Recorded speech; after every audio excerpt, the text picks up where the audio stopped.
भारत में छठ एक ऐसा त्योहार है जिसको बहुत ही धूमधाम से मनाया जाता है।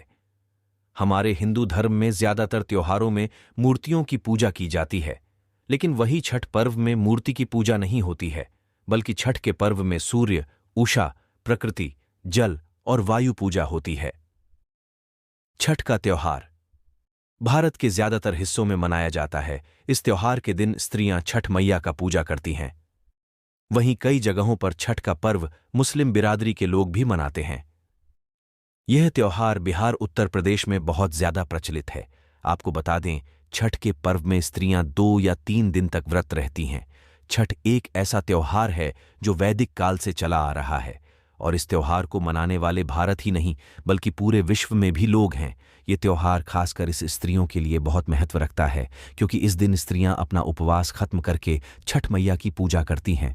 कार्तिक पूर्णिमा पर हरिद्वार में कराएं 365 दीपों का महादान एवं ब्राह्मण भोज, होगी 10 महायज्ञों के समान पुण्य की प्राप्ति। 19 नवंबर 2021। कहा जाता है, छठ का पर्व वह व्यक्ति नहीं मना सकते हैं जिनके घर में किसी की मृत्यु हो गई हो।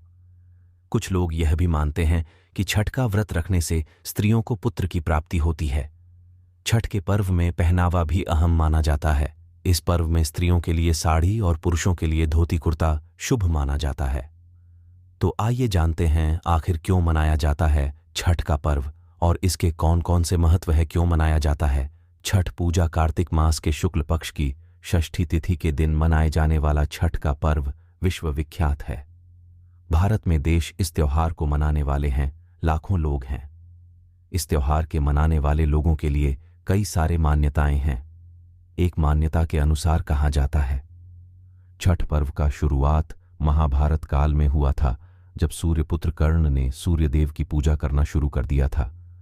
आपको बता दें, कर्ण महाभारत काल के एक ऐसे योद्धा थे जिनके डर से असुर थर थर कांपते थे। कर्ण पांडवों के सबसे बड़े भाई थे।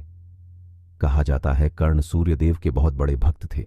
वह प्रतिदिन पानी में खड़े होकर सूर्यदेव के कई घंटों तक पूजा करते थे, जिनकी कृपा से वह एक महान योद्धा बन गए। इसी तर्ज पर आज हम लोग छठ का त्योहार मनाते हैं। वही पुराणों के अनुसार माने तो छठ का त्योहार पुत्र रत्न की प्राप्ति के लिए मनाया जाता है, क्योंकि यह बात कथा में सिद्ध होती हुई नजर आती है कि राजा प्रीवत को कोई संतान नहीं थी। तब महर्षि कश्यप ने पुत्रेष्टि यज्ञ कराकर उनकी पत्नी मालिनी को यज्ञ के लिए बनाई गई खीर दी। इसके प्रभाव से उन्हें पुत्र हुआ, परंतु वह मृत पैदा हुआ। प्रीवत पुत्र को लेकर श्मशान गए और पुत्र वियोग में प्राण त्यागने लगे। उसी वक्त ब्रह्मा जी की मानस कन्या देवसेना प्रकट हुई।